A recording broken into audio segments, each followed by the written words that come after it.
कृष्णाय वासुदेवाय हरये परमात्मने प्रणतक्लेशनाशाय गोविन्दाय नमो नमः।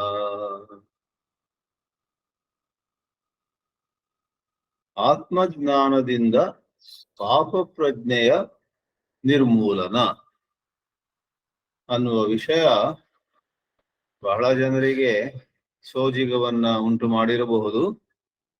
ಆದ್ರೆ ನಮ್ಮ ಶಾಸ್ತ್ರಗಳಲ್ಲಿ, ಅದು ಗೀತೆ ಇರಲಿ, ಉಪನಿಷತ್ತುಗಳಿರಲಿ, ಮತ್ತೆ ಎಷ್ಟೋ ಬೇರೆ ಕಡೆಯಲ್ಲೂ ಕೂಡ ಈ ಒಂದು ವಿಷಯವನ್ನ ಹೇಳಿದ್ದಾರೆ.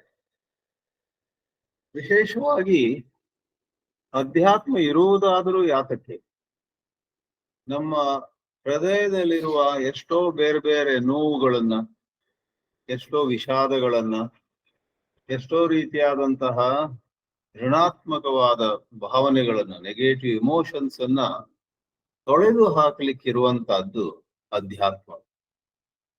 ಭಗವಂತ ಶ್ರೀಕೃಷ್ಣ ಗೀತೆಯಲ್ಲಿ ಕೆಲವಾರು ಕಡೆಯಲ್ಲಿ ಹೇಳ್ತಾನೆ, ನಾವು ಎಂಥ ದುರಾಚಾರಕ್ಕೂ ಇಳಿದಿದ್ದಿರಬಹುದು, ಆದ್ರೆ ಭಕ್ತಿಯಿಂದ ಆ ಭಗವಂತನನ್ನ ಆರಾಧಿಸಲಿಕ್ಕೆ ಪ್ರಾರಂಭಿಸಿದ್ರೆ ಒಮ್ಮೆ ಪಾಪಿಯಾಗಿದ್ದವನು ಅಥವಾ ಇದ್ದವಳು ಮತ್ತೆ ಸಾಧುವಾಗುವುದು ಖಂಡಿತ. ಅಪಿ ಚೇತ್ ಸುದುರಾಚಾರ ಭಜತೆ ಮಾಂ ಅನನ್ಯ ಭಾಕ್ ಸಾಧುರೇವ ಸ ಮಂತವ್ಯ ಸಮ್ಯಕ್ ವ್ಯವಸಿತೋ ಹಿ ಸಹ ಅಂತ 9ನೇ ಅಧ್ಯಾಯದಲ್ಲಿ ಬರುತ್ತೆ. ದುರಾಚಾರ ಅಂದ್ರೇನೆ ಕೆಟ್ಟ ನಡತೆಯವನು, ಏನೆಲ್ಲ ತಪ್ಪು ಮಾಡಿದವನು. ಸುದುರಾಚಾರ ಅಂದ್ರೆ ತುಂಬಾ ಕೆಟ್ಟದಾಗಿ ತನ್ನ ಬದುಕನ್ನು ಇಲ್ಲಿವರೆಗೆ ನಡೆಸಿದವನು. ಅಪಿಚೇತ್ ಸುದುರಾಚಾರ ಅಂತವನು ಕೂಡ ಶ್ರೀಕೃಷ್ಣ ಹೇಳ್ತಾನೆ, ನನ್ನನ್ನ ಎಲ್ಲವನ್ನು ಬಿಟ್ಟು ಧ್ಯಾನಿಸಿದ್ರೆ, ನನಗೆ ಶರಣು ಬಂದ್ರೆ ಅವನಿಗೆ ಕೂಡಲೇ ನಾನು ಈಗ ಸಾಧು ಆಗಿದ್ದಾನೆ ಇವನು ಅಂತ ಹೇಳ್ತೀನಿ. ಕ್ಷಿಪ್ರಂ ಭವತಿ ಧರ್ಮಾತ್ಮ, ಯಾಕಂದ್ರೆ ಆ ದಿಕ್ಕು ಆತ ಬದಲಾಯಿಸಿ ಭಗವಂತನ ಕಡೆ ತಿರುಗಿದಾಗ ಬಲು ಬೇಗ ಹಿಂದೆ ಪಾಪಿಯಾಗಿದ್ದವನು ಮಹಾತ್ಮನಾಗ್ತಾನೆ, ಧರ್ಮಾತ್ಮನಾಗ್ತಾನೆ. ಕ್ಷಿಪ್ರಂ ಭವತಿ ಧರ್ಮಾತ್ಮ ಶಶ್ವತ್ ಶಾಂತಿಂ ನಿಗಚ್ಚತಿ ಕೌಂತೇಯ ಪ್ರತಿಜಾನೀಹಿ ನಮೇ ಭಕ್ತ ಪ್ರಣಶ್ಯತಿ ಅಂತ ಬಹಳ ಅದ್ಭುತವಾದ ಆಶ್ವಾಸನೆಯನ್ನ ಭಗವಂತ ಶ್ರೀಕೃಷ್ಣ 9ನೇ ಅಧ್ಯಾಯದಲ್ಲಿ ಕೊಡ್ತಾನೆ. ಇಲ್ಲಿ ಪಾಪ ಪ್ರಜ್ಞೆ ಅನ್ನುವ ಒಂದು ವಿಷಯದಲ್ಲಿ ನಾವು ಉಪಯೋಗಿಸಿರುವ ಶಬ್ದ ಮುಖ್ಯವಾಗಿ ಪಾಪ. ನೋಡಿ, ಧಾರ್ಮಿಕ ಗ್ರಂಥಗಳಲ್ಲಿ ಪುಣ್ಯ ಮತ್ತು ಪಾಪದ ಮಾತು ಬರುತ್ತೆ. ಅದೇ ಕಾನೂನಿನ ಗ್ರಂಥಗಳಲ್ಲಿ ಪಾಪ ಅನ್ನೋದಿಲ್ಲ, ಅಪರಾಧ, ಕ್ರೈಮ್. ಅದೇ ಸಾಮಾನ್ಯ ಭಾಷೆಯಲ್ಲಿ ತಪ್ಪು. ನಾನೇನ್ ತಪ್ಪು ಮಾಡಿದೆ, ನನ್ನಿಂದ ಏನ್ ತಪ್ಪಾಯ್ತು, ತಪ್ಪು ಅಂತ ಹೇಳಿ, ಅಪರಾಧ ಅಂತ ಹೇಳಿ, ಪಾಪ ಅಂತ ಹೇಳಿ ಎಲ್ಲ ಅದು ಮುಖ್ಯವಾಗಿ ಒಂದೇ. ಆದ್ರಿಂದ ಗೀತೆಯ 3ನೇ ಅಧ್ಯಾಯದಲ್ಲಿ ಅರ್ಜುನ ಆ ಶಬ್ದವನ್ನು ಉಪಯೋಗಿಸ್ತಾನೆ. ಅತ ಖೇನ ಪ್ರಯುಕ್ತೋಯಂ ಪಾಪಂ ಕರೋತಿ ಪುರುಷಃ ಅನಿಚ್ಛನ್ನಪಿ ವಾರ್ಷ್ಣೇಯ ಬಲಾದಿವ ನಿಯೋಜಿತ ಅಂತ ಅರ್ಜುನನ ಪ್ರಶ್ನೆ. ಶ್ರೀಕೃಷ್ಣ 3ನೇ ಅಧ್ಯಾಯ ಅಲ್ಲ, 6ನೇ ಅಧ್ಯಾಯ. ಇದು ಒಬ್ಬ ಮನುಷ್ಯ ಅನಿಚ್ಛನ್ನಪಿ, ಇಚ್ಛನ್ ಅಂದ್ರೆ ಬಯಸಿ, ಇಚ್ಛೆ ಮಾಡಿ. ಅನಿಚ್ಛನ್ ಅಂತ ಹೇಳಿದ್ರೆ ಅವನು ಪಾಪ ಮಾಡ್ಲಿಕ್ಕೆ ಇಚ್ಛಿಸಲ್ಲ, ಅದು ಏನೋ ಯಾವುದೋ ಪರಿಸ್ಥಿತಿಯಲ್ಲಿ ಅವನ ಕೈಯಿಂದ ಪಾಪ ಆಗುತ್ತೆ. ಏನ ಪ್ರಯುಕ್ತ, ಅದು ಯಾವುದು ಅವನನ್ನು ಪ್ರೇರೇಪಿಸುತ್ತೆ, ಯಾವುದರಿಂದ ಪ್ರೇರೇಪಿಸಲ್ಪಟ್ಟು ಒಬ್ಬ ಮನುಷ್ಯ ಪಾಪವನ್ನು ಮಾಡ್ತಾನೆ, ಹೇ ಶ್ರೀಕೃಷ್ಣ ತಿಳಿಸ್ಕೊಡು ಅಂದಾಗ ಶ್ರೀಕೃಷ್ಣ ಹೇಳ್ತಾನೆ, ಕಾಮ ಏಷ ಕ್ರೋಧ ಏಷ ರಜೋಗುಣ ಸಮುದ್ಭವ ಮಹಾಶನೋ ಮಹಾಪಾಪ್ಮ ವಿದ್ಯೇನಮಿಹ ವೈರಿಣಂ. ಅರ್ಜುನ, ನಿಮ್ಮ ಎಲ್ಲರಲ್ಲೂ ಕೂಡ, ಎಲ್ಲ ಮನುಷ್ಯರಲ್ಲಿಯೂ ಒಬ್ಬ ಒಳಗಿನ ವೈರಿ ಇದ್ದಾನೆ. ವಿದ್ಯೇನಂ ಇಹ ವೈರಿಣಂ. ದೊಡ್ಡ ತಿಳಿದವರು ಹಾರ್ವರ್ಡ್ ಸ್ಟ್ಯಾನ್ಫೋರ್ಡ್ ಇಂದ ಓದಿದವರು ಕೂಡ, ದೊಡ್ಡ ಪದವಿಯಲ್ಲಿರುವವರು ನ್ಯಾಯಾಧೀಶರಾಗಿದ್ದಿರ್ಬೋದು, ಕೆಲವು ಕಡೆಯಲ್ಲಿ ಸಂತರಾಗಿ ಸಾವಿರಾರು ಜನರಿಗೆ ಪ್ರವಚನ ಮಾಡುವಂತವರಾಗಿರ್ಬೋದು.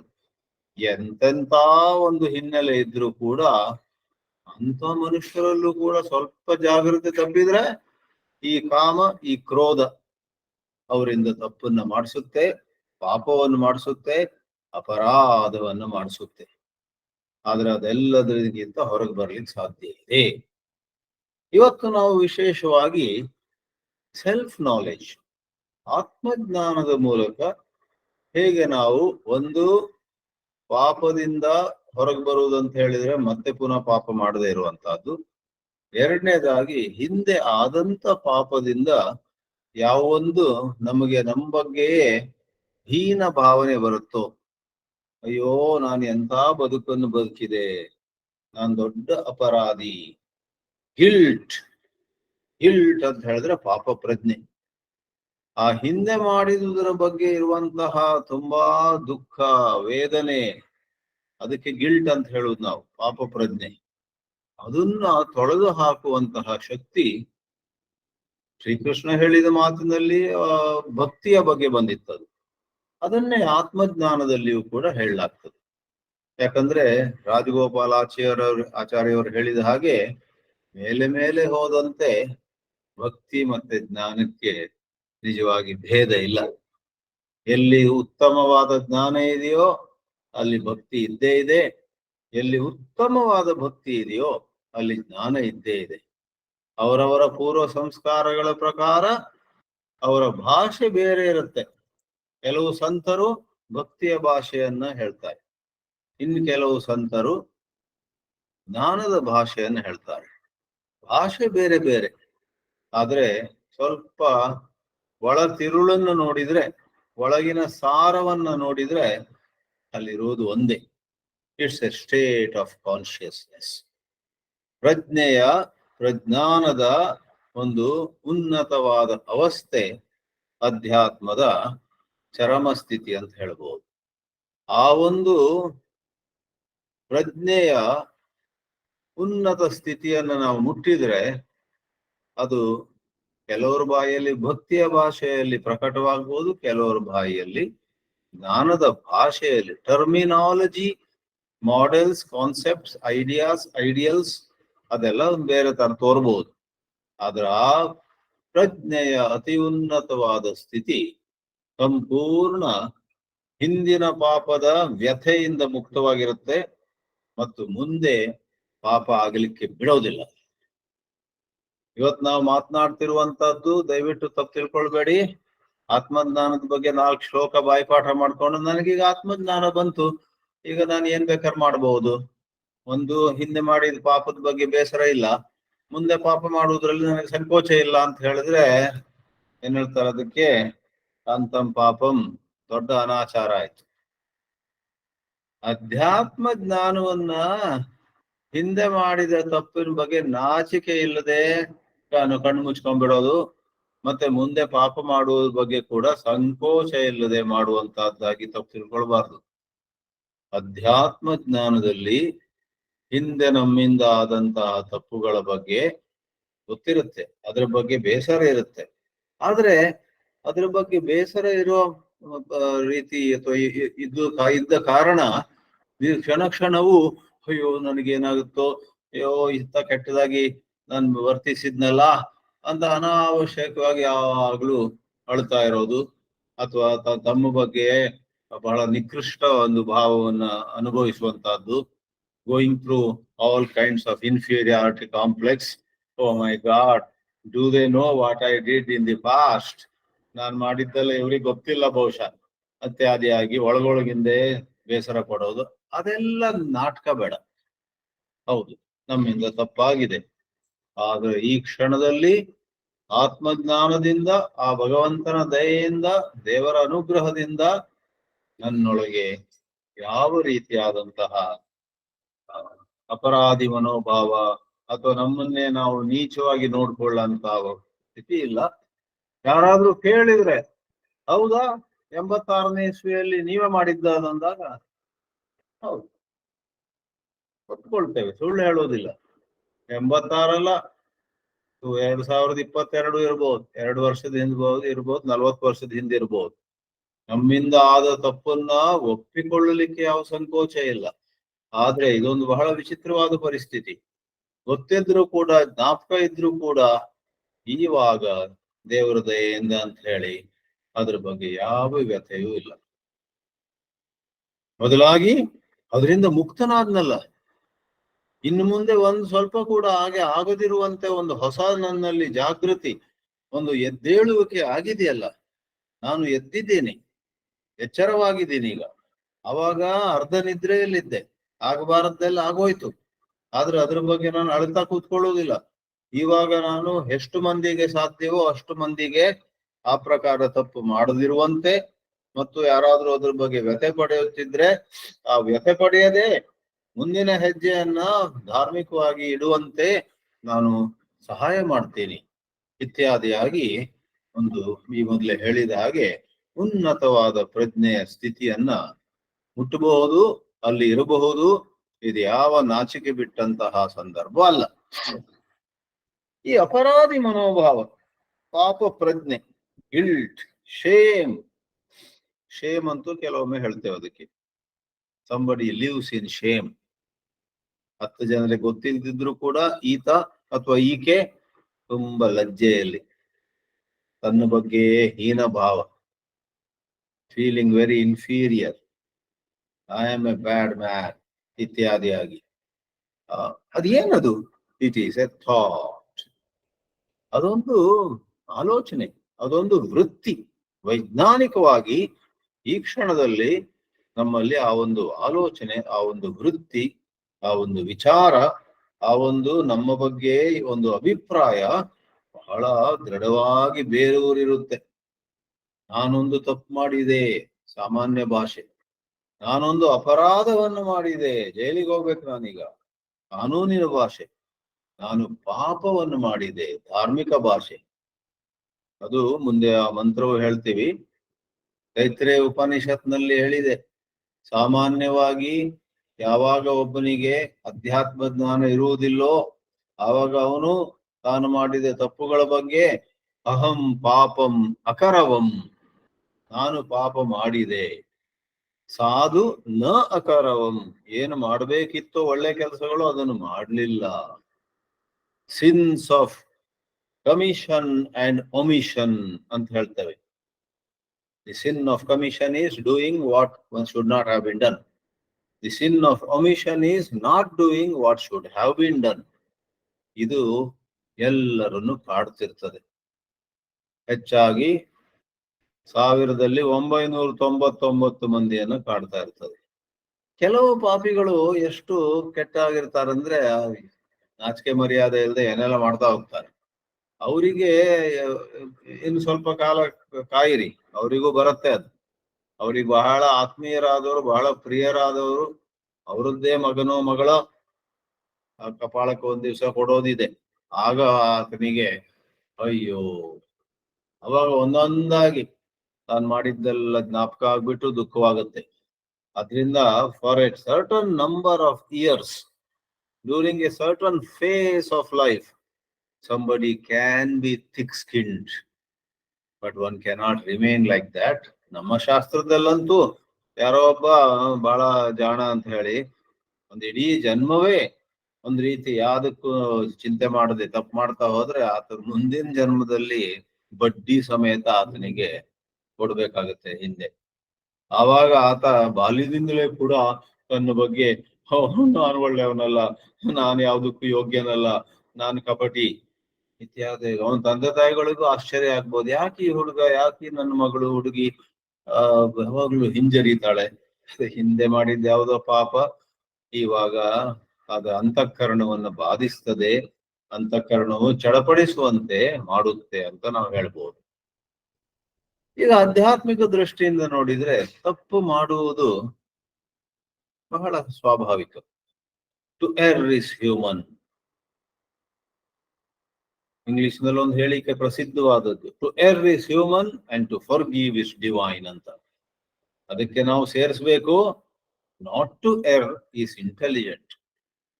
ತಪ್ಪು ನಮ್ಮಿಂದ ಆಗುತ್ತೆ. ಒಂದ್ ಸಾರಿ ಅಲ್ಲ, 2 ಸಾರಿ ಅಲ್ಲ, 10 ಸಾರಿ ಆಗಿರ್ಬೋದು. ಆದ್ರೆ 11ನೇ ಸಾರಿ ನಾವು ಜಾಗ್ರತೆ ಇರ್ಲಿಕ್ಕೆ ಬರೋದಿಲ್ವೇ? ನಮ್ಮ ತಪ್ಪುಗಳಿಂದ ನಮಗ್ ಕಲೀಲಿಕ್ಕೆ ಆಗೋದಿಲ್ವೇ? ಮತ್ತು ನಮ್ಮ ತಪ್ಪುಗಳಿಗೆ, ಆ ತಪ್ಪುಗಳಿಂದಾಗಿ ಯಾರು ಬಹಳ ಕಷ್ಟಪಟ್ರೋ, ಯಾರಿಗೆ ತುಂಬಾ ನೋವಾಯ್ತೋ, ಅವರು ಅವಕಾಶ ಇದ್ರೆ ಅವ್ರಿಗೆ ನಾವು ಹೋಗಿ ಕ್ಷಮೆ ಕೇಳಲಿಕ್ಕೆ ಸಾಧ್ಯ ಇಲ್ವೇ?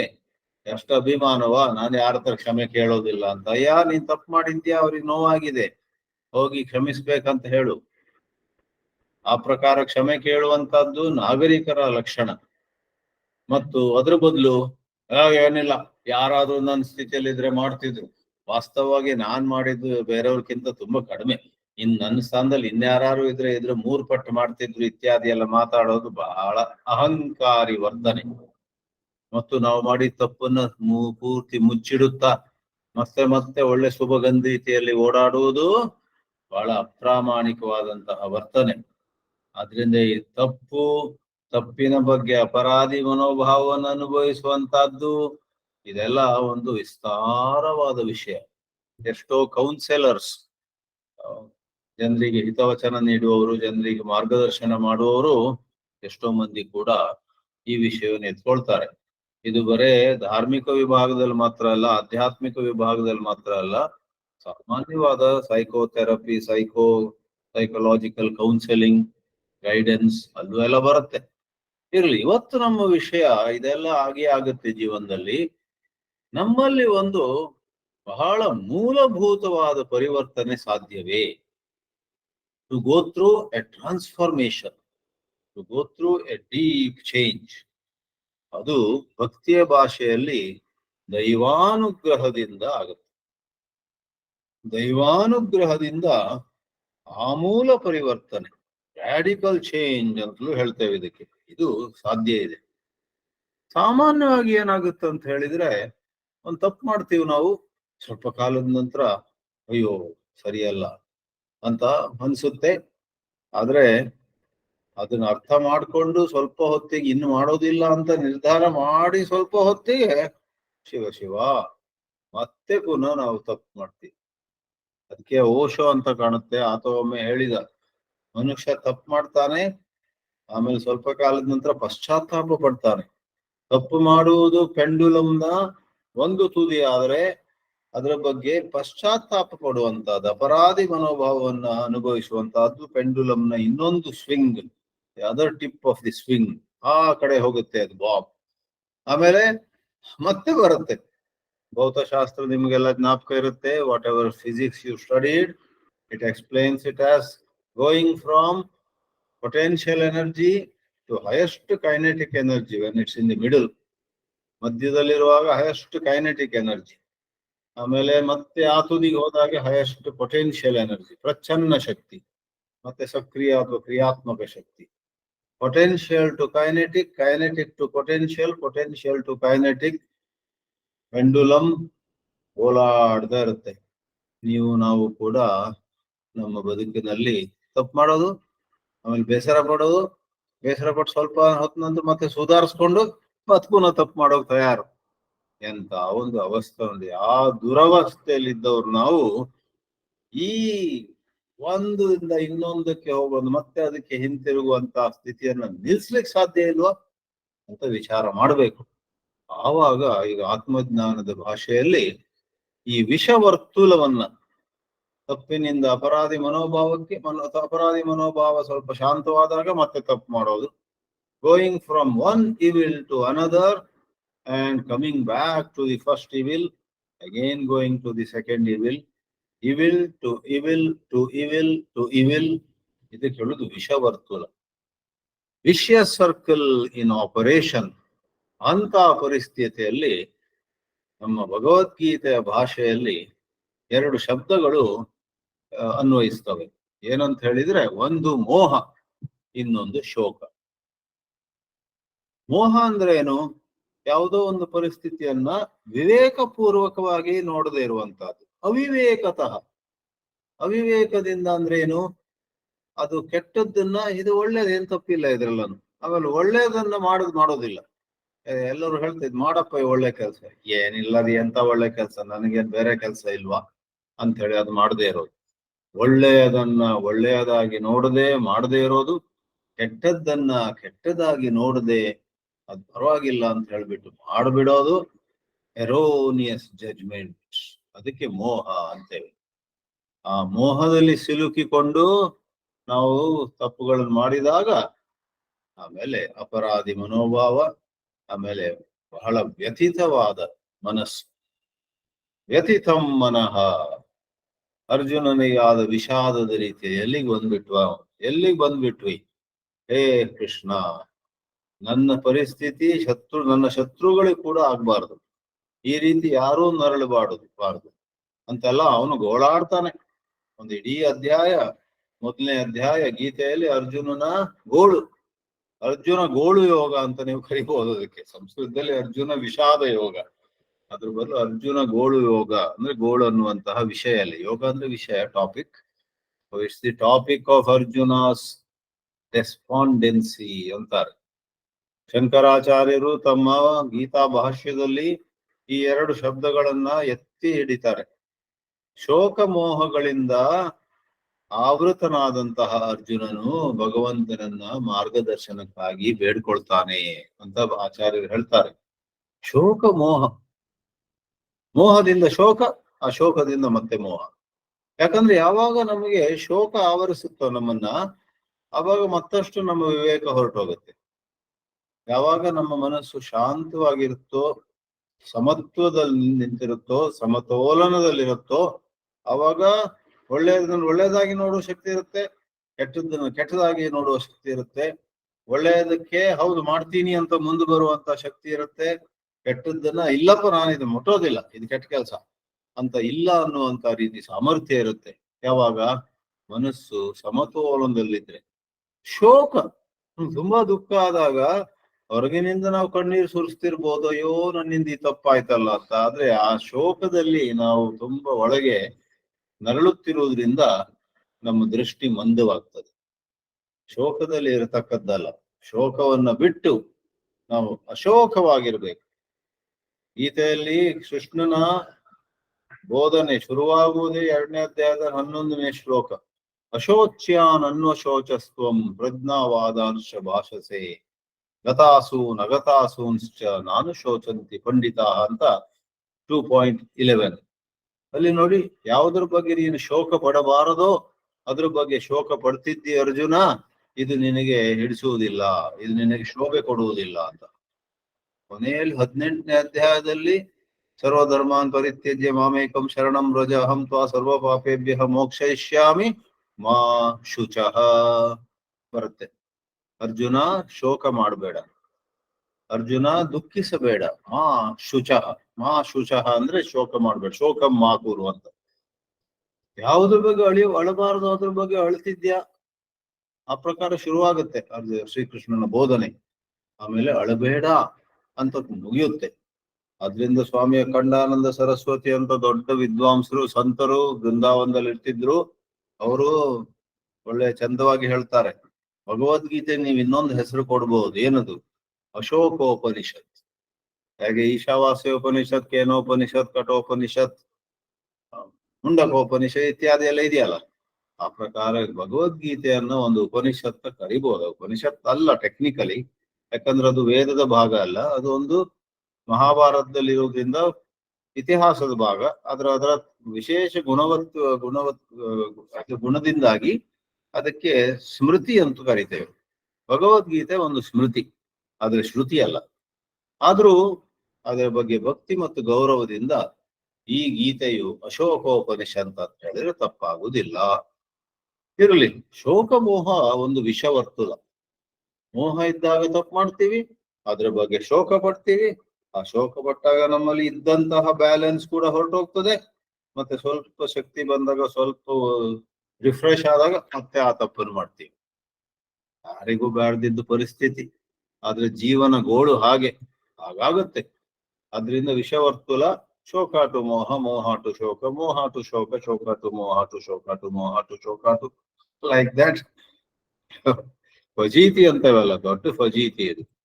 ಇಂಥ ಪರಿಸ್ಥಿತಿಯಲ್ಲಿ ಏನ್ ಮಾಡ್ಬೇಕು? ಭಗವದ್ಗೀತೆ ಹೇಳುತ್ತೆ, ಕರ್ಮ ಮಾಡು, ಸತ್ಕರ್ಮ, ಅಥವಾ ಯೋಗವನ್ನು ಅಭ್ಯಸಿಸು, ಅಥವಾ ಭಕ್ತಿಯನ್ನು ಅಭ್ಯಸಿಸು, ಅಥವಾ ಜ್ಞಾನದಲ್ಲಿ ಶರಣು ಹೋಗು.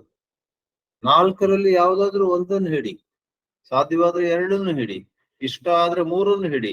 ನಾಲ್ಕು ಬಹಳ ಸುಖ ಕೊಟ್ರೆ ನಾಲ್ಕದ್ದು ಒಂದು ಕಾಂಬಿನೇಷನ್ ಮಾಡ್ಕೊ. ಒಂದರ ಮೂಲಕವೋ, ಎರಡರ ಮೂಲಕವೋ, ಮೂರರ ಮೂಲಕವೋ, ಅಥವಾ ನಾಲ್ಕನ್ನೂ ಒಂದ್ ರೀತಿ ಯಾವ್ದು ಮಿಶ್ರ ಮಾಡಿ ನಿಮಗೆ ಹಿಡಿಸುವ ಹಾಗೆ. ನಮ್ಮಲ್ಲಿ ಎಷ್ಟೋ ಮಂದಿ 4 ಭಾಷೆ ಮಾತಾಡೋರು ಇಲ್ವೇ? ನಮ್ಮಲ್ಲಿ ಎಷ್ಟೋ ಜನರು 4 ಬಗೆಯ ಆಹಾರವನ್ನು ತಗೊಳ್ಳುವವರು ಇಲ್ವೇ? ಉತ್ತರ ಭಾರತದ್ದು ತಿಂತಾರೆ, ಕೆಲವೊಮ್ಮೆ ದಕ್ಷಿಣ ಭಾರತದ್ದು ತಿಂತಾರೆ, ಬೇರೆ ಬೇರೆ ರೀತಿ ಯಾವ್ದು. ಮಧ್ಯೆ ಹೋಗಿ ಪಿಜ್ಜಾ ತಿಂತಾರೆ, ಇಟಾಲಿಯ ಪಿಜ್ಜಾ. ಮತ್ತೊಂದ್ ದಿವ್ಸ ಹೋಗಿ ಯಾವುದೋ ಅಮೆರಿಕದ ಯಾವುದೋ ಒಂದು ತಿಂತಾರೆ. ಅದೆಲ್ಲ ಒಬ್ಬೊಬ್ರು ಇಷ್ಟ, ಒಬ್ಬೊಬ್ರು ಹಿನ್ನೆಲೆ, ಒಬ್ಬೊಬ್ರು ಸಂಸ್ಕಾರಗಳು. ಆತರ ನಮ್ಮಲ್ಲಿ ಬೇರೆ ಬೇರೆ ಸಂಸ್ಕಾರಗಳಿರ್ತವೆ.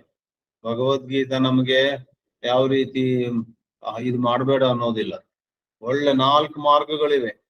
ಅದು ಯಾವುದು ನಿಮ್ಗೆ ಯಾವ ಕಾಂಬಿನೇಷನ್ ನಿಮ್ಗೆ ಚೆನ್ನಾಗಿ ಅನುಕೂಲ ಆಗುತ್ತೋ ತಗೊಳ್ಳಿ. ಅದ್ರ ಫಲ ಏನಂತ ಹೇಳಿದ್ರೆ, ಬರೇ ಮಾತಾಡ್ತಾ ಕೂತ್ಕೊಳ್ಬಾರ್ದು, ಅಥವಾ ಬರೇ ಬೇರೆಯವರಿಗೆ ಉಪದೇಶ ಕೊಡ್ತಾ ಕೂತ್ಕೊಳ್ಬಾರ್ದು. ನಾವು ಈ ಯೋಗಗಳಲ್ಲಿ ಒಂದನ್ನಾದ್ರೂ ಚೆನ್ನಾಗಿ ಮಾಡಿದ್ರೆ ಆಗ ನಾವು ಉದಾಸೀನರಾಗ್ತೇವೆ. ಉದಾಸೀನ ಅಂದ್ರೆ ಒಂದ್ ರೀತಿ ಮುಜುಗುರದಲ್ಲಿರೋರಂತಲ್ಲ. ಉತ್ ಅಂದ್ರೆ ಮೇಲೆ. ಎಷ್ಟೋ ಸಾಮಾನ್ಯವಾಗಿ ಆಗಬಹುದಾದಂತಹ ಆಗುವಂತಹ ವ್ಯಥೆಗಳನ್ನ, ಚಿಂತೆಗಳನ್ನ, ದುಃಖಗಳನ್ನ ಮೀರಿ ಅದ್ರ ಮೇಲೆ, ಅದಕ್ಕಿಂತ ಮೇಲೆ ಇರುವಂತಹದ್ದು ಗತವ್ಯತಃ ಎಲ್ಲಾ ವ್ಯಥೆಯೂ ಕೂಡ ಹೊರಟು ಹೋಗುತ್ತೆ ಆಗ. ಮತ್ತು ಆ ಪ್ರಕಾರ ಇದ್ದಾಗ ನ ಶೋಚತಿ ನ ಕಾಂಕ್ಷತಿ. 12ರಲ್ಲಿ 18ರಲ್ಲಿ ಇನ್ನೂ ಎಷ್ಟೋ ಕಡೆ ಇಂಥ ಅಭಿವ್ಯಕ್ತಿಗಳು, ಇಂಥ ಎಕ್ಸ್ಪ್ರೆಷನ್ಸ್ ಬರುತ್ತೆ ಸ್ಲೈಡ್ಗಳಲ್ಲಿ. ಇದು ಕೊನೆಯದು. ರಮಣ ಮಹರ್ಷಿ ತಮ್ಮ ರಮಣ ಗೀತೆಯಲ್ಲಿ ಒಂದು ಹೇಳ್ತಾರೆ, ಆತ್ಮನಿಷ್ಠೆಯ ಮೂಲಕವೇ ಎಲ್ಲ ಬಂಧನಗಳನ್ನು ನಾವು ಬಿಡುಗಡೆಗೊಳ್ಳಬಹುದು. ಮೋಚಯೇತ್ ಸಕಲಾನ್ ಬಂಧಾನ್ ಆತ್ಮನಿಷ್ಠೈವ ಕೇವಲಂ ಅಂತ ವಾಕ್ಯ ಫಸ್ಟ್ ಚಾಪ್ಟರ್ಲ್ಲೇ ಬರುತ್ತೆ. ಯಾಕಂದ್ರೆ ಗಣಪತಿ ಮುನಿ ಪ್ರಶ್ನೆ ಕೇಳ್ತಾರೆ, ಶ್ರವಣ ಮನನ ಮಾಡಿದ್ರೆ ಸಾಕ, ಶಾಸ್ತ್ರಾಧ್ಯಯನ ಮಾಡಿದ್ರೆ ಸಾಕ? ಮಹರ್ಷಿಗಳು ಹೇಳ್ತಾರೆ, ಇದು ಶಾಸ್ತ್ರಿಗಳಿಗೆಲ್ಲ ಇಷ್ಟ ಆಗುವುದಿಲ್ಲ, ಆದ್ರೆ ಮಹರ್ಷಿಗಳು ಹೇಳ್ಬಿಡ್ತಾರೆ. ರಮಣ ಮಹರ್ಷಿಗಳಾಗ್ಲಿ, ರಾಮಕೃಷ್ಣ ಪರಮಹಂಸರಾಗ್ಲಿ, ಯಾರಾದ್ರೂ ಬರೇ ಶಾಸ್ತ್ರೀಯ ಆಗ್ತಾ ಹೋಗಿದ್ದಾರೆ. ಪ್ರವಚನವೇ ಕೊಡೋದು, ಪುಸ್ತಕವೇ ಬರೆಯೋದು, ವಾಸ್ತವವಾಗಿ ಸುಮ್ಮನೆ ಕೂತ್ಕೊಳ್ಳೋದಿಲ್ಲ ಅದು. ಆಮೇಲೆ ಅವರ ಅತಿ ಉತ್ಸಾಹದಲ್ಲಿ ಸುಮ್ಮನೆ ಕೂತ್ಕೊಳ್ಳುವವರೆಗೂ ಟೀಕೆ ಮಾಡ್ತಾರೆ. ಆತರ ಸುಮ್ಮನೆ ಕೂತ್ಕೊಂಡ್ರೆ ಏನಾಗುದಿಲ್ಲ, ನಾಳೆ ನಮ್ ಕ್ಲಾಸಿಗೆ ಬನ್ನಿ ಅಂತ. ಕ್ಲಾಸ್ ತಗೊಳ್ಳೋದು. ಕೆಲವರಿಗೆ ಆ ಶಾಸ್ತ್ರ ವಾಸನೆ ಎಷ್ಟಿರುತ್ತಂದ್ರೆ ಮನೆಗಲ್ಲಿ ಸುತ್ತಿ ಬಳಸಿ ಅದ್ರಲ್ಲಿ ವ್ಯಾಕರಣಕ್ಕೆ ಹೋಗೋದು, ಭಾಷೆಗೆ ಹೋಗೋದು, ಈ ಅಲಂಕಾರಕ್ಕೆ ಹೋಗೋದು, ಆ ಪದ್ಯಕ್ಕೆ ಹೋಗೋದು, ಈ ಕವಿತೆಗೆ ಹೋಗೋದು. ಆಮೇಲೆ ಈ ಗ್ರಂಥವನ್ನ ಪಾಠ ಮಾಡುವಾಗ ಆ ಗ್ರಂಥವನ್ನು ಉದಾಹರಿಸೋದು, ಆ ಗ್ರಂಥವನ್ನು ಪಾಠ ಮಾಡುವಾಗ ಈ ಗ್ರಂಥ ಉದಾಹರಿಸುವುದು. ಒಟ್ಟಾದ್ರೆ ತಮ್ಮ ಪಾಂಡಿತ್ಯವನ್ನು ಮೆರೆಸ್ತಾ ಇರ್ತಾರೆ ಎಷ್ಟೋ ಮಂದಿ ಈ ಜಗತ್ನಲ್ಲಿ. ಬಹಳ ಚೆನ್ನಾಗಿ ಮಾತಾಡ್ತಾರೆ, ಬಹಳ ಬುದ್ಧಿವಂತರು. ಆದ್ರೆ ಸುತ್ತಿ ಬಳಸಿ ಅವರ ಕತೆ ಏನಂತ ಹೇಳಿದ್ರೆ ಸುಮ್ಮನೆ ಕೂತ್ಕೊಳ್ಳಕ್ ಬರಲ್ಲ. ಮಹರ್ಷಿ ರಮಣರು ಅದೆಲ್ಲ ನೋಡಿದವರು. ಅವರ ದಿವ್ಯ ದೃಷ್ಟಿಯಿಂದ ಸುಮ್ಮನಿರು ಅಂತ ಹೇಳಿಲ್ವಿ ಅವರು. ನಿಮ್ಮ ಪಾಂಡಿತ್ಯ ಚೆನ್ನಾಗಿದೆ, ದೊಡ್ಡ ದೊಡ್ಡ ಪ್ರವಚನ ಎಲ್ಲ ತುಂಬಾ ಮಾಡ್ತೀರಾ ನೀವು, ಆದ್ರೆ 5 ನಿಮಿಷ ಸುಮ್ಮನೆ ಕೂತ್ಕೊಳ್ತೀರಾ ಸ್ವಾಮಿ ಅಂತ ಕೇಳುವವರು ರಮಣ ಮಹರ್ಷಿಗಳು. ರಾಮಕೃಷ್ಣರು 5 ನಿಮಿಷ ಎಲ್ಲ ಬಿಟ್ಟು ದೇವ್ರ ಧ್ಯಾನ. ದೇವರೇ, ನನಗೆ ಯಾವ ಪಾಂಡಿತ್ಯವೂ ಬೇಡ, ಸಮಾಜದಲ್ಲಿ ಗೌರವ ಬೇಡ, 10 ಜನ ನನಗ್ ಬಹಳ ತಿಳ್ಕೊಂಡವನಂತ ಹೇಳುವ ಅವಶ್ಯಕತೆ ಇಲ್ಲ. ನಿನ್ನ ಪಾದಾರವಿಂದಗಳಲ್ಲಿ ಶುದ್ಧವಾದ ಭಕ್ತಿಯನ್ನು ಕೊಡಪ್ಪ, ದಯವಿಟ್ಟು ಕೊಡು, ಅದು ಮಾತ್ರ ಬೇಕು ನನಗೆ ಅಂತ ಹೇಳುವಂತ ಬುದ್ಧಿ ನಿನಗೆ ಬರ್ತಿದೆ ಅಂತ ರಾಮಕೃಷ್ಣರು ಕೇಳ್ತಿದ್ವಿ.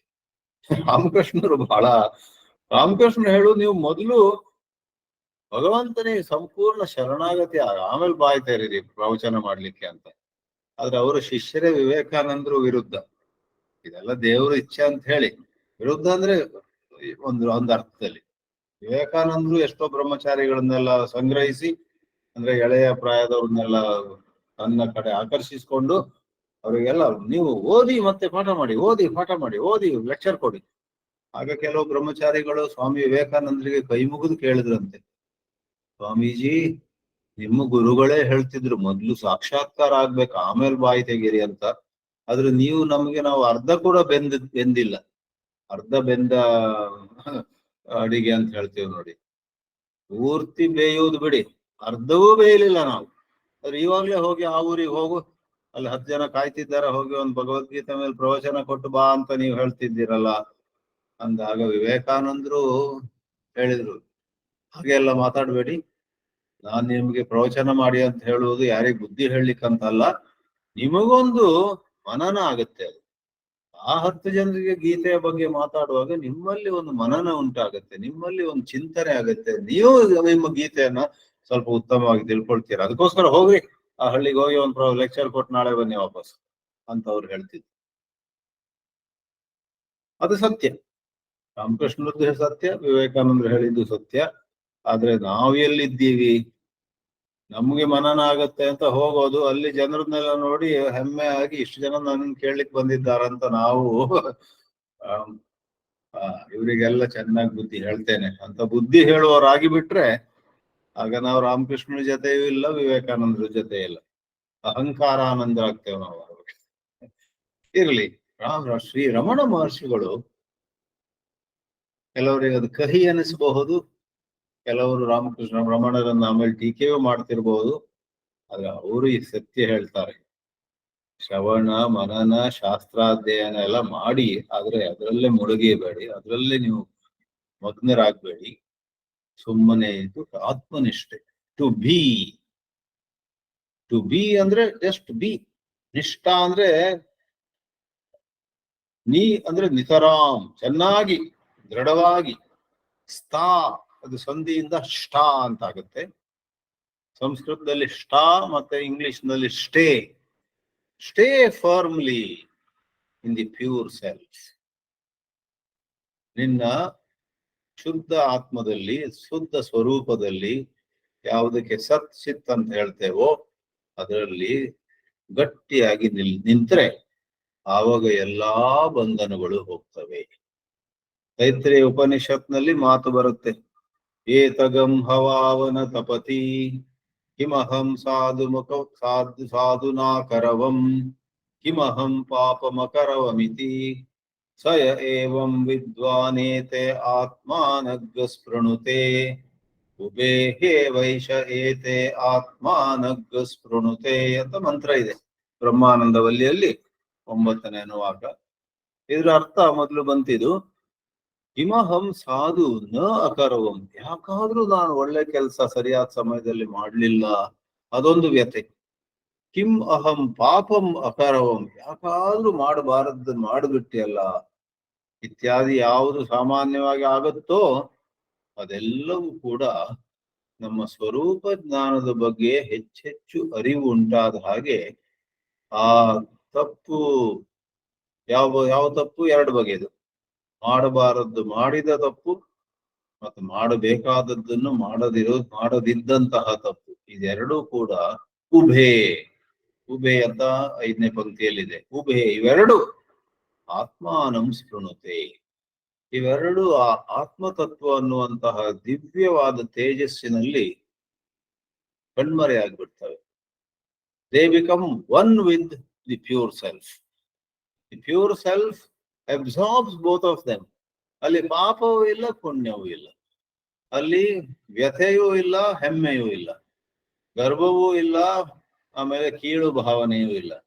ಎಲ್ಲ ಹೇಗೆ ಭಗವದ್ಗೀತೆಯಲ್ಲೂ ಒಂದ್ ಕಡೆ ಶ್ರೀಕೃಷ್ಣ ಹೇಳ್ತಾನೆ, ಹೇಗೆ ಅಗ್ನಿಯು ಎಲ್ಲವನ್ನು ಸುಟ್ಟು ಹಾಕ್ತದೆಯೋ ಅದೇ ತರ ಜ್ಞಾನವು ಎಲ್ಲ ಕರ್ಮಗಳನ್ನು ಕೂಡ ಭಸ್ಮವಾಗಿ ಮಾಡುತ್ತೆ.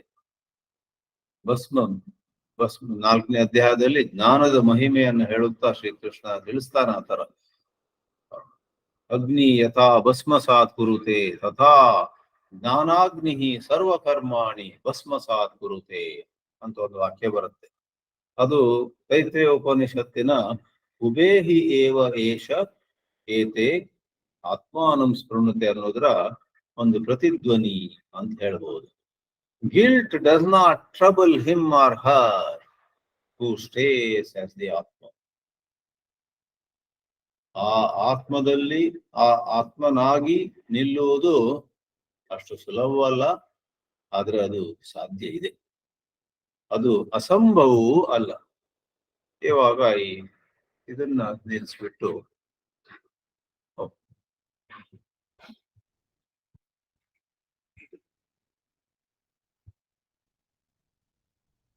I will end the slide sharing and I wonder how to do it.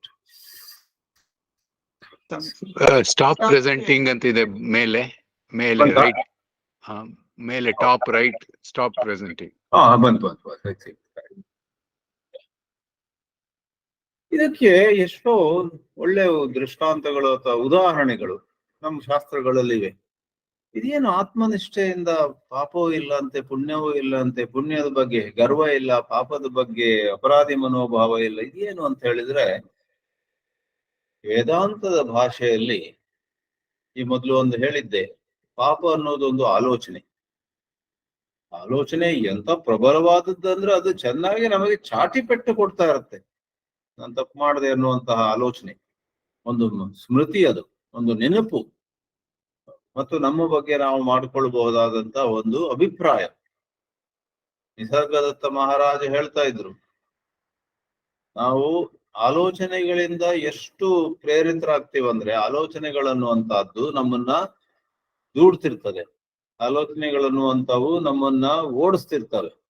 ಒಂದ್ ಆಲೋಚನೆ ಈ ದಿಕ್ಕಲ್ಲಿ ಓಡಿಸುತ್ತೆ, ಮತ್ತೊಂದು ಆಲೋಚನೆ ಆ ದಿಕ್ಕಲ್ಲಿ ಓಡಿಸುತ್ತೆ. Thoughts drive our life. ಅದರಲ್ಲಿಯೂ ಕೂಡ ನಿಸರ್ಗದತ್ತ ಮಹಾರಾಜು ಆ ಬಹಳ ಪ್ರಸಿದ್ಧವಾದ ಪುಸ್ತಕ ಐ ಆಮ್ ದ್ಯಾಟ್ ಅಂತಿದೆ, ಅದರಲ್ಲಿ ಹೇಳಿದ್ದಾರೆ ಏನು, ಒಂದು ಆಸೆ. ಎಷ್ಟೋ ನಾವು ಮಾಡುವ ಕೆಲಸಗಳು ಆಸೆಯಿಂದ ಪ್ರೇರಿತವಾಗಿರ್ತವೆ. ನಾವು 10 ಜನರೆಂದ್ರಿಗೆ ನನಗೋಸ್ಕರ ಏನಿಲ್ಲಪ್ಪ, ಇದು ಇವರಿಗೋಸ್ಕರ ಮಾಡೋದು, ಅವರಿಗೋಸ್ಕರ ಮಾಡೋದು ಅಂತ ಹೇಳ್ಬೋದು ಹೊರಗಿಂದ. ಒಳಗೊಳಗಿಂದ ನಾವು ನಮಗೇನೋ ಒಂದು ಲಾಭ ಇದೆ ಅಂತ ಆಸೆಯಿಂದ ಮಾಡ್ತೀವಿ. ಇನ್ನೊಂದು ಭಯ, desire and fear are the 2 driving forces in our life ಅಂತ ಹೇಳ್ತಾರೆ. ಭಯ, ಯಾವುದೋ ಕೆಲಸ ಯಾಕೆ ಮಾಡ್ತೀವಿ ಅಂದ್ರೆ ಅದು ಮಾಡದಿದ್ರೆ ಇವ್ರು ಹೊಡಿತಾರೆ, ಅಥವಾ ಅವ್ರು ನಮಗೇನೋ ಕೆಟ್ಟದ್ ಮಾಡ್ತಾರೆ, ಅವ್ರು ದೂಷಿಸ್ತಾರೆ, ಇವರು ಕೆಟ್ಟದಾಗಿ ಮಾತಾಡ್ತಾರೆ ನಮ್ಮ ಬಗ್ಗೆ ಅಂತ ಭಯದಿಂದ ಮಾಡಿಬಿಡುವಪ್ಪ, ನಾಳೆ ಅಪವಾದ ಬೇಡ ಅಂತ. ಆಸೆಯಿಂದ ಮಾಡ್ತೀವಿ, ಭಯದಿಂದ ಮಾಡ್ತೀವಿ. ಆಸೆ ಮತ್ತು ಭಯ ಅನ್ನುವಂತ ಈ 2 ಬಲಗಳು, 2 ಫೋರ್ಸಸ್, ನಮ್ಮ ಜೀವನದ ಕುದುರೆ ಗಾಡಿಯನ್ನ ಓಡಿಸೋದು ಇವೆರಡೆ. ಆಗಿರುವಾಗ ಏನಿದು ಆಸೆ ಅಂದ್ರೆ, ಭಯ ಅಂದ್ರೆ ಏನು? 2 ಆಲೋಚನೆಗಳು. ಅದನ್ನ ಹೇಳ್ತಾರೆ, ಆಲೋಚನೆಗಳು ಮತ್ತೇನಲ್ಲ, ಯಾವುದೋ ಒಂದು ಸ್ಮೃತಿ ಈ ಕ್ಷಣದಲ್ಲಿ ಪ್ರಕಟವಾಗುವ ಬಗೆ. ನಿಸರ್ಗದತ್ತ ಮತ್ತು ಜಿದ್ದು ಕೃಷ್ಣಮೂರ್ತಿಯಲ್ಲಿ ಒಂದೇ ಕಡೆ ಬರ್ತಾರೆ, ಒಟ್ಟಿಗೆ ಬರ್ತಾರೆ. ಜಿದ್ದು ಕೃಷ್ಣಮೂರ್ತಿದು ಪ್ರಸಿದ್ಧವಾದ ಒಂದು ಹೇಳಿಕೆ ಇದೆ, thought is response of memory ಅಂತ. ಥಾಟ್, ಆಲೋಚನೆ ಮತ್ತೇನಲ್ಲ, ಒಂದು ಹಿಂದಿನ ನೆನಪಿನ ಪ್ರತಿಕ್ರಿಯೆ. ಅದು ಹಿಂದಿನ ನೆನಪಿಗೆ ಆಗುವಂತ, ಯಾವ್ದು ನೆನಪಾಗುತ್ತೆ ಆಗ ಒಂದು ಪ್ರತಿಕ್ರಿಯೆ ನಮ್ಮಲ್ಲಿ ಉಂಟಾಗುತ್ತೆ. ಯಾವುದೋ ಬೆಂಗಳೂರಿನ ರಸ್ತೆಯಲ್ಲಿ ನಾವು ಹೋಗ್ತಿರ್ಬೋದು, ಆಗ ಒಂದು ರೆಸ್ಟೋರೆಂಟ್ ನೋಡ್ತೀನಿ, ಆವಾಗ ಅದು 91ನೇ ಇಸ್ವಿಯಲ್ಲಿ ಆ ರೆಸ್ಟೋರೆಂಟಿಗೆ ಹೋಗಿದ್ದು ನೆನಪಾಗುತ್ತೆ. ಅಲ್ಲಿ ಆ ಮಸಾಲೆ ದೋಸೆ ಬಹಳ ಚೆನ್ನಾಗಿತ್ತು ಅಂತ ಜ್ಞಾಪಕ ಆಗುತ್ತೆ. ಅದು ಬರೇ ಮೆಮೊರಿ ಅಷ್ಟೇ, ಅಲ್ಲಿವರೆಗೆ ಬರೇ ಸ್ಮೃತಿ. ಆಸೆ ಉಂಟಾಗುತ್ತೆ, ಇನ್ನೊಂದ್ಸರಿ ನೋಡಿ ಬಿಡುವ, ಆಗಿನಷ್ಟು ಚಂದ ಇದೆಯಾ ಈಗಲೂ, ಆಗಿನಷ್ಟು ರುಚಿಕರವಾಗಿ ಈಗಲೂ ಇದೆಯಾ ನೋಡೋಣ ಅಲ್ವೇ ಅಂತ ಒಂದು ಆಸೆ.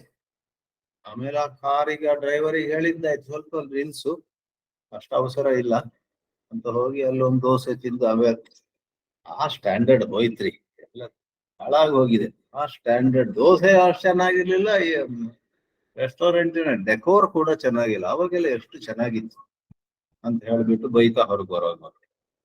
ಅದೇ ತರ ಬೇರೊಂದೇ ಕಡೆಯಲ್ಲಿ ಎಲ್ಲೋ ಒಂದ್ ಕಡೆ ನಮ್ಗೆ ಪೆಟ್ಟು ಯಾರೋ ಹೊಡೆದಿದ್ರು ಬಡಿದಿದ್ರು, ಅದು ಆ ದಾರಿಯಲ್ಲಿ ಕಾರ್ ಹೋಗುವಾಗ ಕೃಷ್ಣ ಇಲ್ಲಿ ಈ ದಾರಿಗೆ ಯಾಕಾದ್ರೂ ಬನ್ನು, ಇಲ್ಲೇ ನಮಗೆ 93ನೇ ಇಸ್ವಿಯಲ್ಲಿ ಅಪಮಾನ ಆದದ್ದಲ್ಲ, ಕೋಳಿ ಮೊಟ್ಟೆ ಎಸ್ದಿದ್ರು, ಕೊಳತು ಟೊಮೆಟೊ ಎಸ್ದಿದ್ರು ಯಾರೋ, ಇನ್ನೊಬ್ರು ಚಪ್ಪಲಿ ಎತ್ಕೊಂಡ್ಬಿಟ್ಟಿದ್ರು, ಮನೆ ಹೇಗೋ ನಾನು ಓಡಿ ಹೋದೆ ಇಲ್ಲಿಂದ ಅಂತ ಜ್ಞಾಪಕ ಆದಾಗ ಇವಾಗ ಅಂಥವ್ರು ಯಾರು ಇಲ್ಲ ಇಲ್ಲಿ.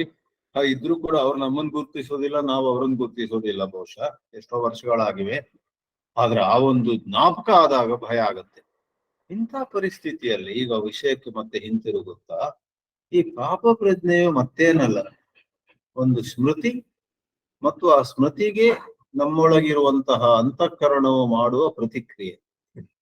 Thought is response to memory. ಆ ಸಂದರ್ಭದಲ್ಲಿ ಆತ್ಮದಲ್ಲಿ ನೋಡಿ, ಆತ್ಮ ಅನ್ನುವಂತಹದ್ದು ಬೆಳಕು, ಅದೊಂದು ಆಲೋಚನೆ ಅಲ್ಲ. ಆತ್ಮ ಅನ್ನುವಂತಹದ್ದು ಸತ್, ಅದು ಇದೆ. ಸತ್ ಅಂದ್ರೆ ಇರುವಂತಹದ್ದು. ಚಿತ್, ಚಿತ್ ಅಂದ್ರೆ ಬೆಳಗುವಂತಹದ್ದು. It is, it ಇಲ್ಯೂಮಿನ್ಸ್.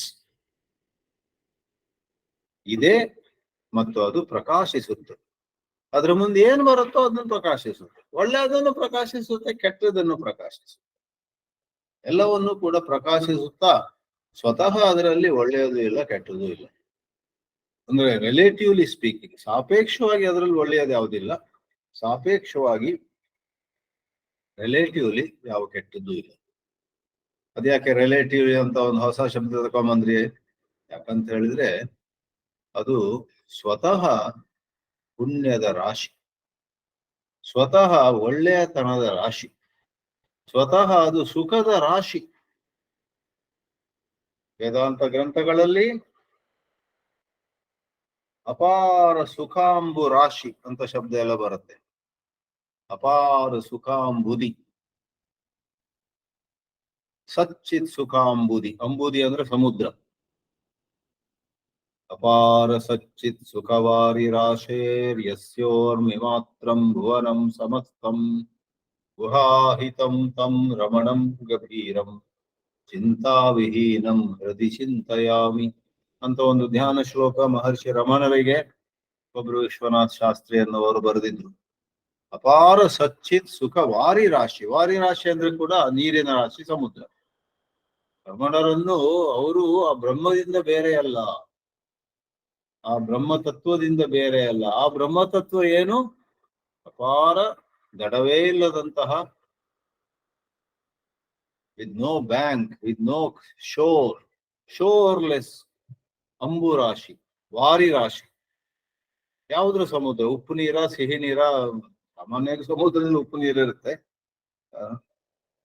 But some places perhaps ದೊಡ್ಡ ಕೆರೆ ಏನೇ ಇರಲಿ, ಅದಕ್ಕೆ ಹೋಗೋದು ಬೇಡ ಈಗ. ಇದು ಯಾವ್ದ್ರದ್ದು? ಯಾವ ನೀರು?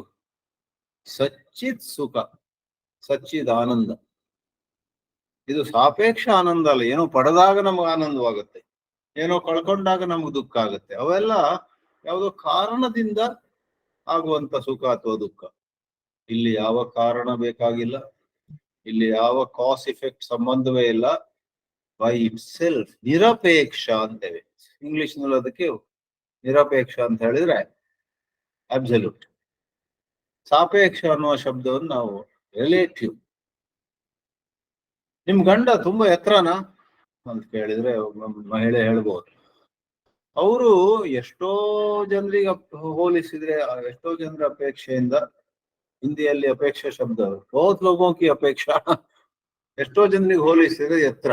ಆದ್ರೆ ಒಂದ್ ಮಾತು ಹೇಳ್ತೇನೆ, ನನ್ನ ಗಂಡ 4 ಗಂಡು ಮಕ್ಕಳಲ್ಲಿ ಒಬ್ಬ.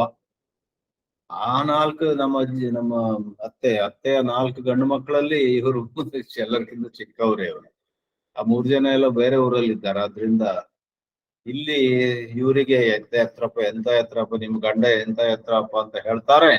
ಬಟ್ ಅವ್ರು 4 ಜನ ಅಣ್ಣ ತಮ್ಮಂದ್ರಲ್ಲಿ ಇವರೇ ಕುಳ್ಳ. ಹಾಗಾದ್ರೆ relative to people in this colony he is tall, but relative to his 3 brothers he is short. So this is called ಸಾಪೇಕ್ಷ. ಆ ರೀತಿ ಬ್ರಹ್ಮ ಅನ್ನುವಂತಹದ್ದು ಸಾಪೇಕ್ಷ ಸುಖವೋ, ಕಾರಣಜನಿತವಾದಂತಹ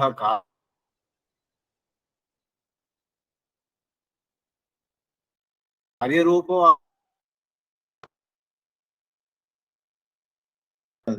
ಶ್ರವಣದಿಂದ, ಮನನದಿಂದ, ಧ್ಯಾನದಿಂದ, ವಿಚಾರ ಸ್ಪಷ್ಟತೆಯಿಂದ, ಮತ್ತೆ ಅದಕ್ಕೆ ಅನುಕೂಲವಾದಂತಹ, ಅದನ್ನ ಚೆನ್ನಾಗಿ ಮತ್ತೆ ಬೆಳೆಸುವಂತಹ ಅಭ್ಯಾಸಗಳಿಂದ, ಆ ಅಭ್ಯಾಸದ ಸ್ವರೂಪವನ್ನು ಹೆಚ್ಚು ಚೆನ್ನಾಗಿ ತಿಳ್ಕೊಳ್ಳುವ ಮೂಲಕ, ಅಭ್ಯಾಸ ಅನ್ನುವುದು ಒಂದು ಸಂಕಲ್ಪದ ಕ್ರಿಯೆಯೋ ಅಥವಾ ಅಭ್ಯಾಸಕ್ಕೆ ಅರಿವೇ ಇದೆಯೋ, ಇದೆಲ್ಲ ತಿಳ್ಕೊಳ್ಬೇಕು.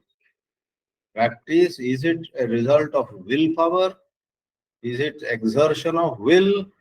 Or is true practice a blossoming of understanding or staying in the understanding? ಇತ್ಯಾದಿ ಎಲ್ಲ ಪ್ರಶ್ನೆ ಬರುತ್ತಲ್ಲಿ. ಅದರಿಂದ there is something called well-informed practice and there is something called ill-informed practice. ಇಬ್ರು ಅಭ್ಯಾಸ ಮಾಡ್ತಿದ್ದಾರೆ, ಇಬ್ರು 1 ಗಂಟೆ ಕೂತ್ಕೊಳ್ತಿದ್ದಾರೆ. ಒಬ್ಬನಿಗೆ ಎಂತ ಅರಿವೇ ಇಲ್ಲ, ಅವನು ದೊಡ್ಡ ಯುದ್ಧಕ್ಕೆ ಹೋದ ಹಾಗೆ ಇವತ್ತು ಬಿಡುವುದಿಲ್ಲ, ನನ್ನ ಮನಸ್ಸನ್ನು ನಾನು ಸಂಯಮಕ್ಕೆ ತರ್ತೇನೆ ಅಂತ ವಾರ್ ಫೂಟಿಂಗ್. ಇನ್ನೊಬ್ಬ ಮನಸ್ಸಿಂದ ಜಗಳ ಆಡುವುದಿಲ್ಲ, ಅವನು ಕೂಡ ಮನಸ್ಸನ್ನು ಸಂಯಮ ಮಾಡ್ತಾನೆ, ಆದ್ರೆ ಅವನ ರೀತಿಯೇ ಬೇರೆ. ಆಗ ಎರಡನೇವನನ್ನ ವೆಲ್ ಇನ್ಫಾರ್ಮ್ಡ್ ಪ್ರಾಕ್ಟೀಸ್ ಅಂತೇವೆ. Because higher practice does not involve any kind of inner struggle. ಯಾವ ಸಂಘರ್ಷ ಇಲ್ಲ, ಯಾವ ಯುದ್ಧ ಇಲ್ಲ, ಯಾವ ಜಗಳ ಇಲ್ಲ, ಮನಸ್ಸಿನ ಜೊತೆ ನಮ್ಗೆ ಏನೋ ಕದನ ಇಲ್ಲ. ಮನಸ್ಸನ್ನ ಅರಿತುಕೊಳ್ಳುತ್ತಾ, ಮನಸ್ಸನ್ನ ನಮ್ಮ ಮಿತ್ರರಾಗಿ ಮಾಡಿಕೊಳ್ಳುತ್ತಾ, ಮನಸ್ಸನ್ನ ಅದೇ ಇನ್ನೊಂದು ಯಾವುದೋ ಒಂದು ರೀತಿಯಲ್ಲಿ ಅದು ಶಾಂತವಾಗುತ್ತೆ. ಅಥವಾ ಮನಸ್ಸಿಂದ ನಾವು ನಮ್ಮನ್ನ ಬೇರೆಯಾಗಿ ನೋಡ್ಲಿಕ್ಕೆ ಬರುತ್ತೆ ಅಂತ ಒಂದು ರೀತಿಯಲ್ಲಿ ಒಂದು ಅಭ್ಯಾಸ ಇದೆ ಅಂತ ಹೇಳ್ತಾರೆ. ಇರ್ಲಿ, ಆತ್ಮನಿಷ್ಠೆಯಲ್ಲಿ ಹಾಗೆ ವಿಶೇಷವಾದ ಒಂದು ಅರಿವು ಮತ್ತು ಬಹಳ ಉನ್ನತ ರೂಪವಾದ ಅಭ್ಯಾಸ, ಇವೆರಡು ಸಮ್ಮಿಳಿತವಾದಾಗ ಒಂದು ರೀತಿಯ ಇರುವಿಕೆ, ನಿಷ್ಠೆ ಅಂದ್ರೆ ಚೆನ್ನಾಗಿ ಇರುವುದು, ದೃಢವಾಗಿ ಇರುವುದು, ಅಲುಗಾಡದೆ ಬೀಳದೆ ಜಾರದೆ ನಿಲ್ಲುವಂತಹದ್ದು ನಿಷ್ಠ. ನಿತರಾಂ ಸ್ಥಾನಂ ಇತಿ ನಿಷ್ಠಾ. ನಮ್ಮಲ್ಲಿ ಪುರಾಣದಲ್ಲೂ ಒಳ್ಳೊಳ್ಳೆ ಕಥೆಗಳು ಬರ್ತವೆ. ಅದೇನದು, ಯಾರೋ ಒಬ್ರು ಆ ದುರ್ವಾಸ ಮುನಿಯ ಬಹುಶಃ ಅವನು ನದಿ ದಾಟಬೇಕಿತ್ತು. ಆಗ ನದಿ ಬಹಳ ಆಳವಾಗಿದೆ, ತುಂಬಾ ನೀರಿದೆ, ಆದ್ರೆ ಅವನಿಗೆ ಅರ್ಜೆಂಟ್ ಆಗಿ ಆ ಕಡೆ ಹೋಗ್ಬೇಕು. ಆಗ ಅವನು ಈಗ್ತಾನೆ ಹೋಗಿ ಚೆನ್ನಾಗಿ ಊಟ ಮಾಡ್ಕೊಂಡ್ ಬಂದಿದ್ದ ದುರ್ವಾಸ ಮುನಿ. ಆದ್ರೂ ಅವನು ಹೇಳ್ತಾನಂತೆ, ಒಂದು ವೇಳೆ ದುರ್ವಾಸ ನಿತ್ಯ ಉಪವಾಸಿ ಆದದ್ದು ಸತ್ಯವಾದ್ರೆ ಅವನು ಇವ ದಿನ ನೀರಲ್ಲಿ ಮುಳುಗಬಾರ್ದು ಅಂತ. ಆಮೇಲೆ ನಡೀತಾನೆ ನೀರ್ ಮೇಲೆ, ಮುಳುಗೋದೇ ಇಲ್ಲ. ಎಂತ ಸುಳ್ಳು ಸ್ವಾಮಿ, ಈಗ ತಾನೇ ಚೆನ್ನಾಗಿ ಮೂಗಿನವರೆಗೆ ಊಟ ಮಾಡ್ಕೊಂಡ್ ಬಂದಿದ್ದಾನೆ ಅವನು, ಈ ಋಷಿ. ಆದ್ರೆ ಹೇಳ್ತಾನೆ, ನಾನು ಉಪವಾಸ ಆದದ್ದು ಸತ್ಯವಾದ್ರೆ ನಾನು ಮುಳುಗಬಾರ್ದು ಅಂತ. ಮುಳುಗ್ತಾ ಇಲ್ಲ. ಹಾಗಾದ್ರೆ ನದಿ ಬುದ್ಧಿಯಲ್ಲಿ ಜನ ಮರಳ ಜಾತ್ರೆ ಮರಳ ಇದೇನು ಅಂತ ನೀವು ಕೇಳಬಹುದು ಅಂತ ಕತೆ. ಅಥವಾ ಇನ್ನೊಂದು ಅದೇ ಕಥೆಯಲ್ಲೋ ಮತ್ತೊಂದ್ರಲ್ಲೋ ನಿಮ್ಮಲ್ಲಿ ಕೆಲವರಿಗೆ ಹೆಚ್ಚು ಚೆನ್ನಾಗಿ ಗೊತ್ತಿರ್ಬೋದು. ಇನ್ನೊಂದು ಕಥೆ ಇದೆ. ಶ್ರೀಕೃಷ್ಣ ಒಂದು ವೇಳೆ ನಿತ್ಯ ಬ್ರಹ್ಮಚರ್ಯ ಆಗಿದ್ದುದು ಸತ್ಯವಾದ್ರೆ ಅವನು ಮುಳುಗಬಾರ್ದು, ಅಥವಾ ದುರ್ವಾಸರು ಮುಳುಗಬಾರ್ದು, ಯಾರೊಬ್ರು ಮುಳುಗೋದಿಲ್ಲ. ಅಲ್ಲಿಯೂ ಅಷ್ಟೇ, ಶ್ರೀಕೃಷ್ಣ ನಿತ್ಯ ಬ್ರಹ್ಮಚಾರಿ ಆದದ್ದು ಸತ್ಯವಾದ್ರೆ ನಾನು ಮುಳುಗಬಾರ್ದು ಅಂತ. ಆ ಮನುಷ್ಯ ಮುಳುಗೋದಿಲ್ಲ. ಎಲ್ಲಾದ್ರೂ ಉಂಟೆ ಶ್ರೀಕೃಷ್ಣನಿಗೆ ಎಷ್ಟೋ ಹೆಂಡತಿಯರಂತೆ, 8 ಹೆಂಡತಿಯರಂತೂ ಪ್ರಸಿದ್ಧ. ಆಮೇಲೆ ಎಷ್ಟೋ ಹೆಂಗಸರನ್ನ ಆತ ಬಿಡುಗಡೆಗೊಳಿಸಿದೆ ಯಾರದ್ದು ಜೈಲಿಂದ. ಅವರಿಗೊಂದು ಸಾಮಾಜಿಕವಾದ ಒಂದು ಮನ್ನಣೆ ಸ್ವೀಕಾರ ಆಗ್ಲಿ ಅಂತ ಅವ್ರನ್ನೆಲ್ಲ ಪತ್ನಿಯಾಗಿ ಮಾಡ್ಕೊಂಡು ಅರಮನೆಯಲ್ಲಿಟ್ಟ ಇತ್ಯಾದಿ ಎಲ್ಲ ಇದೆ. ಅದನ್ನೊಂದು ವಿಷಯ ಬಿಡಿ. ಒಟ್ಟಾದ್ರೆ ಶ್ರೀಕೃಷ್ಣ ಅವನೇನು ಮದುವೆ ಆಗದವನಲ್ಲ, ಮಕ್ಕಳು ಮೊಮ್ಮಕ್ಕಳು, ವಿಶೇಷವಾಗಿ ಪ್ರದ್ಯುಮ್ನ ಅಂತ ಮಗ ಇದ್ದ, ಅನಿರುದ್ಧ ಅಂತ ಮೊಮ್ಮಗ ಇದ್ದ, ಅನಿರುದ್ಧನಿಗೆ ಮತ್ ಮಕ್ಕಳಾದವು. ಶ್ರೀಕೃಷ್ಣನಿಗೆ ಮಕ್ಕಳು ಮೊಮ್ಮಕ್ಕಳು ಎಲ್ಲ ಇದ್ದು. ಮತ್ತೆ ಆತ ನಿತ್ಯ ಬ್ರಹ್ಮಚಾರಿ ಅಂತ ಯಾರು ಹೇಳಿದ್ದದು? ಅದು ಹೇಳಿದ ಆಧಾರದ ಮೇಲೆ ಇವ ನೀರ್ ಮೇಲೆ ನಡ್ಕೊಂಡು ಹೋದ್ನಲ್ಲ. ಇಂಥ ಕಥೆಗಳು ಇವೆ ಅಲ್ಲೆಲ್ಲ. ಮತ್ತೇನಲ್ಲ, ಈ ನಿತ್ಯ ಉಪವಾಸಿ, ನಿತ್ಯ ಬ್ರಹ್ಮಚಾರಿ ಅಲ್ಲಿ ಒಂದು ಒಳ ಅರ್ಥ ಇದೆ. ಒಬ್ಬ ಊಟ ಮಾಡಬಹುದು, ಆದ್ರೆ ಆ ಊಟ ಮಾಡುವುದರಲ್ಲೂ ಕೂಡ ದೇಹ ಊಟ ಮಾಡ್ತಾ ಇದೆ. ನಾನು ಬರೇ ಸಾಕ್ಷಿ ಚೈತನ್ಯ, ನಾನು ಬರೇ ನೋಡುವಂತಹ ಶುದ್ಧ ಚಿತ್ತತ್ವ ಅಂತ ಬರೇ ಬಾಯಲ್ಲಲ್ಲ, ಅರಿವಿದ್ದೆ.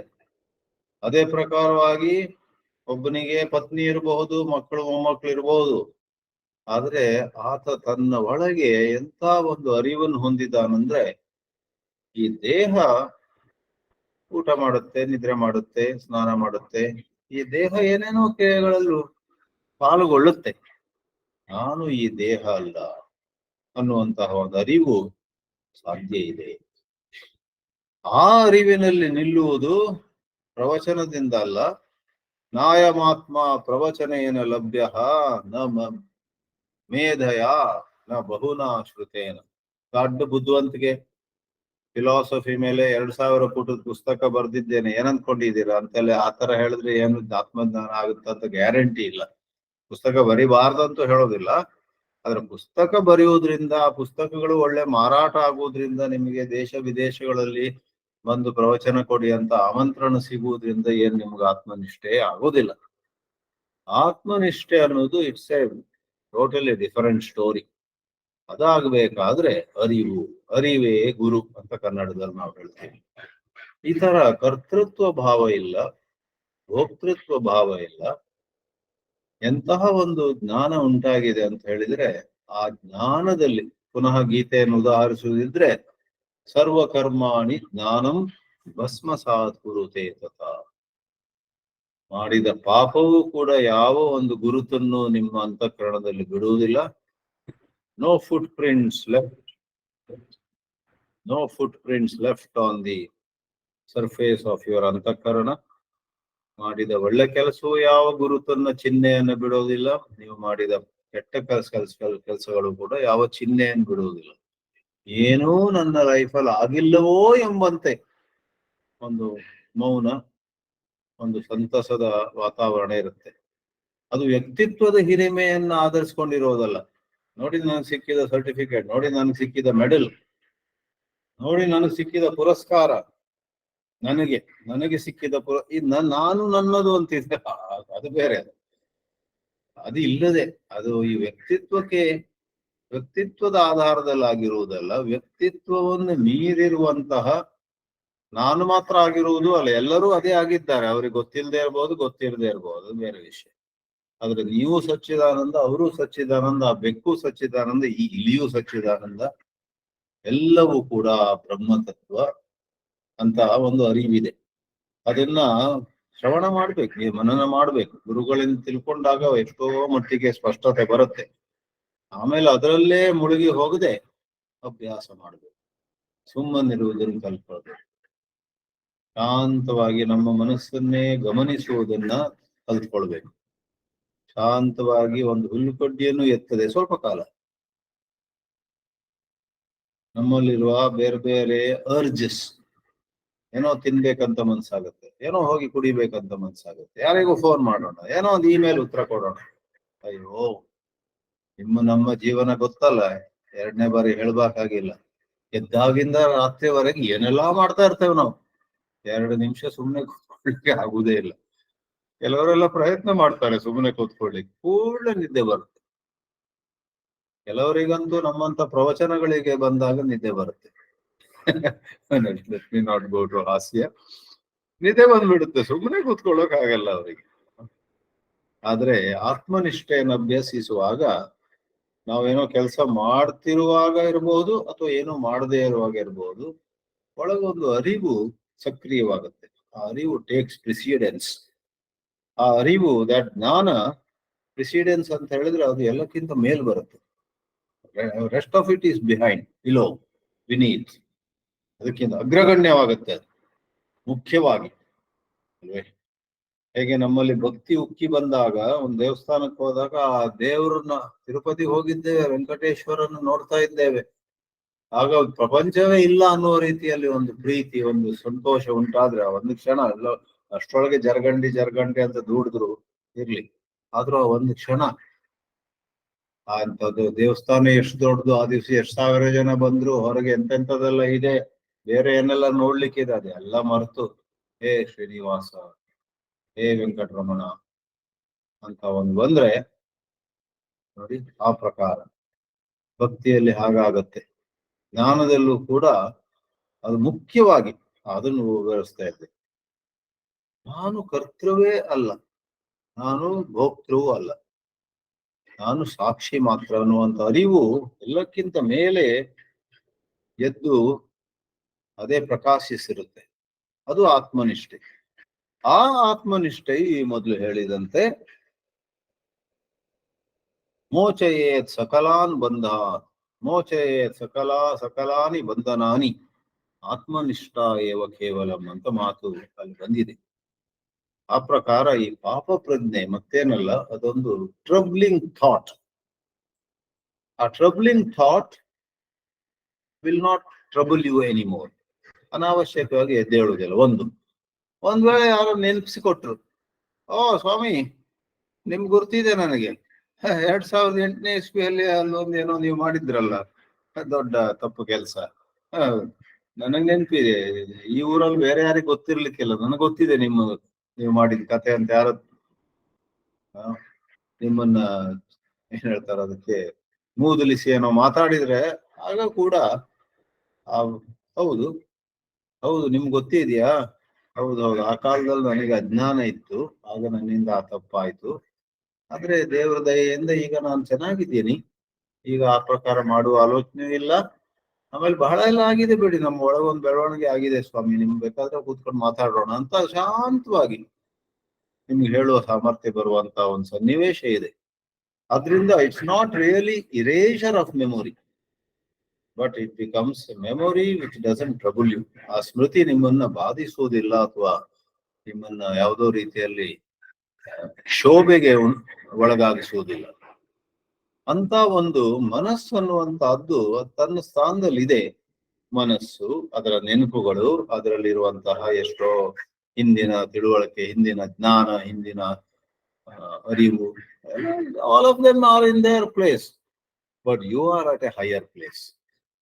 ಅದು ಸಾಧ್ಯ ಇದೆ. ಅಂತಹ ಆತ್ಮನಿಷ್ಠೆಯಲ್ಲಿ ಪಾಪ ಪ್ರಜ್ಞೆ ಅನ್ನುವಂತಹದ್ದು ಯಾವ ರೀತಿಯಲ್ಲೂ ನಿಮ್ಗೆ ತೊಂದರೆ ಕೊಡೋದಿಲ್ಲ. ನೀವು ನಿಮ್ಮ ತಪ್ಪನ್ನು ಒಪ್ಕೊಳ್ತಿರಬೇಕಾದ್ರೆ, ಆದ್ರೂ ನಿಮ್ಗೆ ಯಾವುದ್ರ ಬಗ್ಗೆ ಬೇಸರ ಇಲ್ಲ, ಅದು ನಾಚಿಕೆ ಇಲ್ಲ ಅನ್ನುವಂತ ಸ್ಥಿತಿಯಿಂದ ಬಹಳ ಭಿನ್ನವಾದದ್ದಿದು. ಅದಕ್ಕೂ ಇದಕ್ಕೂ ಅಜಗಜಾಂತರ ವ್ಯತ್ಯಾಸ ಇದೆ. ಯಾರೋ ಒಬ್ರು ನಾಚಿಕೆ ಮರ್ಯಾದೆ ಬಿಟ್ಟವರು ಕೂಡ ನಾನ್ ಮಾಡಿದ್ದೀನಿ ನಿಮ್ಗೆ ಅಂದ್ರೆ ಅದು ಯಾಕ್ರಿ ಅದು ಎತ್ತಿರ ವಿಷಯ ಅಂತ ಅವರಿಗೆ ಬೈಯೋದು, ಆಮೇಲೆ ಒಬ್ಬ ಬಂದ ಅದೇ ಹಾಳು ಮಾಡ್ಲಿಕ್ಕೆ ಅಂತ ಅವ್ರಿಗೆ ಕೂಗೋದು, ಅದು ಬೇರೆ. That is some kind of indifferent insensitive behaviour. ಜವಾಬ್ದಾರಿ ಇಲ್ಲದೆ ಅಹಂಕಾರವಾದ ಒಂದು ವರ್ತನೆ ಅದು. ಇದು ಅಲ್ಲ, ಹಾಗೇನಿಲ್ಲ. ಇದರಲ್ಲಿ ಒಂದು ರೀತಿಯ ಒಳ ಮೌನ, ಒಳ ಶಾಂತಿ ಇರುತ್ತೆ. ಆ ಶಾಂತಿಯಿಂದ ಆತರ ಅವನೇನೋ ನನ್ನ ತಪ್ಪನ್ನ ಜ್ಞಾಪಿಸ್ಕೊಟ್ಟ, ಅವನ ಮೇಲೂ ಸಿಟ್ಟಿಲ್ಲ. ಇನ್ನೊಬ್ಬ ಯಾರೋ ನನ್ನ ಸಾಧನೆಯನ್ನು ಜ್ಞಾಪಿಸ್ಕೊಟ್ಟ, ಸ್ವಾಮಿ ನಿಮ್ಮ ಒಂದು ಆ ಕೆಲಸ ನಾನಿದ್ದೆ ಆಗ, ನೀವು ಊರಿಗೆಲ್ಲ ಬಹಳ ಉಪಕಾರ ಮಾಡಿದವರು 2006ನೇ ಇಸ್ವಿಯಲ್ಲಿ, ಅಯ್ಯೋ ನೀವು ನಿಮ್ ಪ್ರಾಣ ಕೊಡಕ್ ಹೋಗಿದ್ರಿ, ಅದು ಭಗವಂತ ಬದುಕಿಸಿದ ನಿಮ್ಗೆ, ಇಲ್ವಾ ನೀವು ಸಾಯ್ತಿದ್ರಿ ಅದ್ರಲ್ಲಿ, ಜನರಿಗೋಸ್ಕರ ಅಷ್ಟು ಸೇವೆ ಮಾಡಿದವರು ನೀವು ಅಂತ ಯಾರೋ ಬಂದು ಹೊಗಳ್ತಾನೆ. ಅದರಿಂದ ಕೂಡ ಒಂದು ಅಲೆಯೂ ಕೂಡ ಗರ್ವ ಜಂಬ ಉಂಟಾಗದೆ ಶಾಂತವಾಗಿ, ಅದು ಜ್ಞಾಪಕ ಇದೆ ನಿಮ್ಗೆ, ಅದೆಲ್ಲ ಇರ್ಲಿ, ಅದು ಹೇಗೋ ಭಗವಂತ ಮಾಡಿಸಿದ್ದ ಆ ಸಮಯದಲ್ಲಿ. ನಿಮ್ ಜೊತೆ ನಿಮ್ ತರಾನೇ ನಾನು ಒಬ್ಬ ಸಾಮಾನ್ಯ ಮನುಷ್ಯ ಅಂತ ಹೇಳುವಂತ ಒಂದು ನಮ್ರತೆ ಇತ್ಯಾದಿ, ಅದು ಹೇಗೇ ಇರುತ್ತೆ ಅಂತ ಹೇಳ್ಬೇಕಾಗಿಲ್ಲ. ಒಬ್ಬೊಬ್ರು ಒಂದೊಂದು ರೀತಿ ಇರ್ತಾರೆ, ಮಹಾತ್ಮರು ಭಿನ್ನವಾಗಿರ್ತಾರೆ ಬೇರೆ ಬೇರೆ ರೀತಿಯಲ್ಲಿ. ಅದ್ರ ಒಂದು ಉದಾಹರಣೆ ರೂಪದಲ್ಲಿ ನಾನು ಹೇಳಿದೆ. ಒಳಗೆ ಯಾವ ಗರ್ವ ಇರುವುದಿಲ್ಲ, ಒಳಗೆ ಪಾಪ ಪ್ರಜ್ಞೆ ಇರುವುದಿಲ್ಲ, ಇರುವುದು ಆತ್ಮ ಮಾತ್ರ, ಸಚ್ಚಿದಾನಂದ ಸತ್ಯ ಮಾತ್ರ ಅನ್ನುವಂಥದ್ದು ಬರೇ ಮಾತಾಗಿ ಉಳಿಯದೆ ಒಂದು ಅನುಭವ ರೂಪವಾದ, ಅರಿವಿನ ರೂಪವಾದ ವಸ್ತು ಆಗಿರುತ್ತೆ ಅಂತ ಹೇಳ್ಬೋದು. ಆದ್ರಿಂದ ಆತ್ಮನಿಷ್ಠೆಯಿಂದ ಎಂದೆಂದಿಗೂ ಕೂಡ ಪಾಪ ಪ್ರಜ್ಞೆ ಮತ್ತು ಪುಣ್ಯದ ಗರ್ವ ಇದೆಲ್ಲವೂ ತೊಳೆದು ಹೋಗ್ತವೆ ಅಂತ ಹೇಳುತ್ತೆ. ಓಂ ನಮೋ ಭಗವತೆ ವಾಸುದೇವಾಯ. ಓಂ ನಮಃ ಶಿವಾಯ.